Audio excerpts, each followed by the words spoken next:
From the opinion pages of the Wall Street Journal, this is Potomac Watch.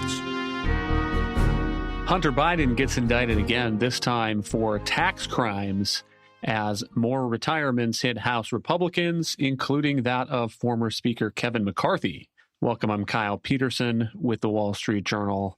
We are joined today by my colleagues, columnist Bill McGurn and editorial board member Monet Ukwe-Barua. Welcome and happy Friday to you both. The news late Thursday was a new indictment, this one in California, of Hunter Biden. 3 counts of evasion of a tax assessment, 3 of failure to file and pay taxes, 3 of filing a false or fraudulent tax return.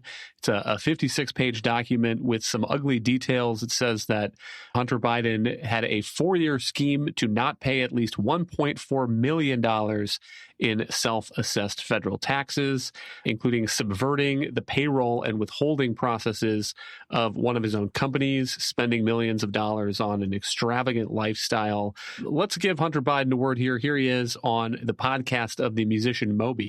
I recognize that none of this is necessarily about me. They are trying to, in their most illegitimate way, but rational way, they're trying to destroy a presidency. And so it's not about me. In their most base way, what they're trying to do is they're trying to kill me, knowing that it will be a pain greater than my father could be able to handle. And so therefore destroying a presidency in that way. Bill, what do you make of this? A similar argument from Hunter Biden's lawyer, Abby Lowell.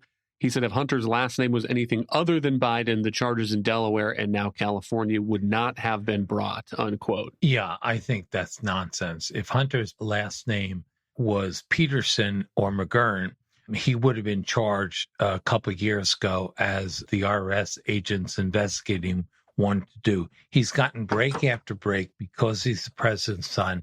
Now it's come down to this. I'm not a big fan of the indictment, partly because I think Abby Lowell, Hunter's lawyer, is right.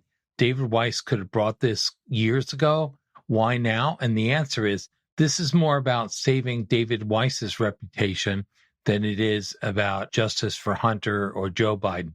I'm more interested in the hearings and then in whether Hunter goes to jail or not. And the timing of this, unfortunately, has made it more likely that Hunter, if he appears, just takes the fifth the whole time, and we never get the full story. So it's bad for Hunter. I think it's good for David Weiss and kind of leaves the president in limbo there. I understand why they're making the argument that this is targeted based on politics, and maybe that will have some purchase in the public arena. But Monet, there has also been testimony that is exactly the opposite from these IRS whistleblowers and commentary to that effect as well. I would commend to listeners an op-ed that the Journal had on July 25th. And the headline is, "You'd go to prison for what Hunter Biden did." This is not an op-ed written by nobody. It is written by the person who led the U.S. Justice Department's tax division from 2001 to 2007. So there are serious people, not partisans, who have looked at this and said that based on the conduct and the recommendations of investigators, this is a prosecution that should have been pursued. Yeah, I think it's worth remembering exactly what the whistleblowers had to say about the Justice Department investigation into Hunter Biden before those initial charges were brought and he entered into the plea deal that fell apart in August. They mentioned that the Justice Department seemed to be cooperating with Hunter Biden over the course of the investigation to make sure that he wasn't going to get pinned with what the most lurid charges against him being considered were. There was an instance where the Justice Department essentially notified Hunter Biden's lawyer before there was going to be a raid on one of his properties or offices, which allowed him to be able to conceal evidence, allegedly. And there were other instances in which it really seemed like from the very top of justice, the investigators were being called off or being told to be more lenient with Hunter Biden than they would if they were investigating a target who was not politically connected to the president. And so it makes sense from the perspective of his lawyers to try to say that the investigation and indictment that we saw in the Weiss investigation is politicized. But frankly, if we look over the course of the past year, all the evidence points exactly in the opposite direction. It seems as if Hunter has been getting leniency at every single step. And we'll see if finally, in this particular case, we're going to actually get neutral justice for him. Bill, what do you suppose this means, if anything, for the argument about Hunter and Joe Biden in the 2024 campaign? Do you think that voters compartmentalize the things that Hunter Biden is accused of, or do you think that it adds to questions, particularly about whether Joe Biden told the truth to voters about this stuff when he was running in 2020? Well, we know Joe Biden has not told the truth. I mean, almost everything he said has been a lie, and to paraphrase Mayor McCarthy, that includes the A's, ands, and thes. He denied having ever known about it. He denied being part of it. We have records of him attending meetings and being on speakerphone calls, taking Hunter around on Air Force Two. He said in debates, he quoted these intelligence officials who ginned up a document for him, calling it Russian disinformation. That was not true. He said his family hadn't taken any money from China. Hunter admitted in court that he did. So I don't see why Joe Biden deserves the presumption of truth when he's told so little of it. That's why I'm more interested in the testimony before Congress than I am in the criminal process.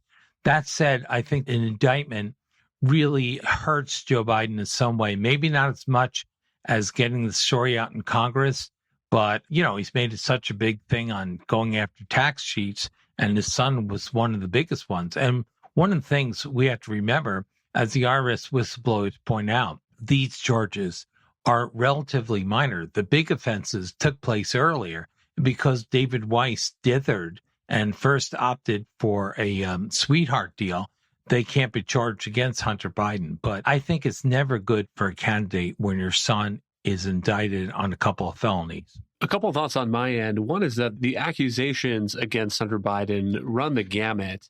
And I think that many Americans have known people who have struggled with addiction, for example. And so I think people are able to separate those accusations against Hunter Biden from the president. I don't think they hold it against the president that his son had a substance abuse problem. And I think that is similar to the other charges against him on gun crimes. Those are not things that have any relation, in my mind, to the president of the United States, unless there's some sort of connection, like they were trying to get him a sweetheart plea deal, as Bill describes. But the business issues, I think, are more interesting because that's where there has been a connection that is being drawn, and House investigators are trying to get more information on that.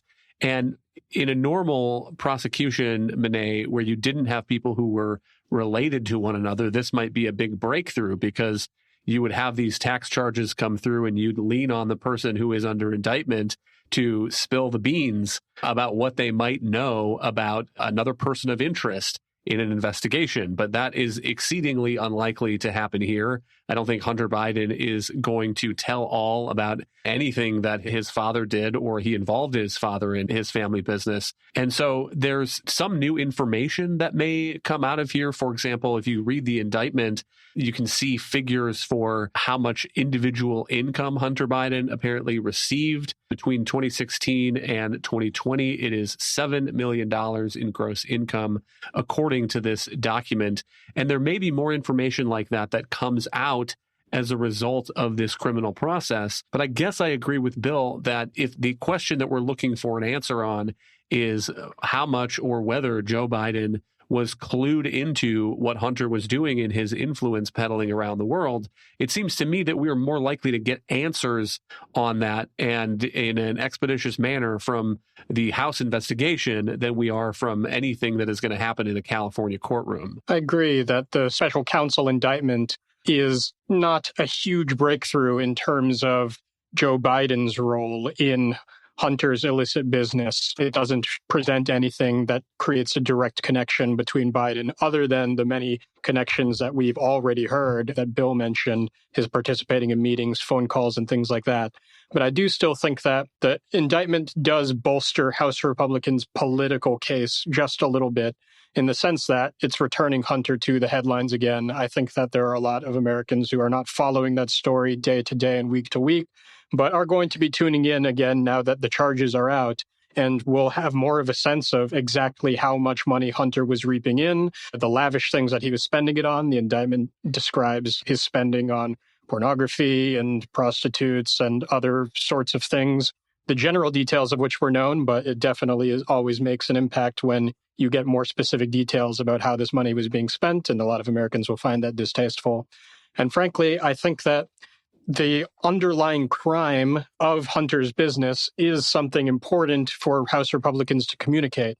It's one thing to say that Joe Biden was receiving payments from Hunter's illicit business, but I think if the public doesn't have a strong awareness of exactly what that business consisted of, they would be much more forgiving. And so anything that helps make it clear in the public's eyes exactly what Hunter was up to is important, whether or not they're able to draw the direct connection between Biden and involvement in that business. So that's something that House Republicans are going to have to continue to emphasize over the course of their investigation as we move forward. They want people to know exactly how corrupt Hunter Biden was. One final thought on this, Bill, is House Republicans, I guess, may also be able to say that their investigative work and bringing in these whistleblowers and getting these whistleblowers to go public is what resulted in this indictment. They did the work of finding the facts to blow up that plea deal that Hunter Biden was offered by David Weiss.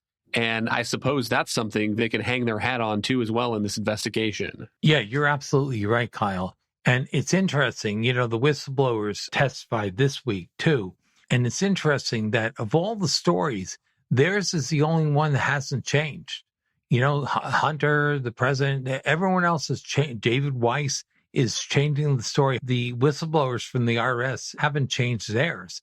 And again, it really invites questions about David Weiss's integrity, that he could have brought these charges 2 years ago when the IRS wanted to, but he didn't. He gave a sweetheart deal. Why? No new evidence.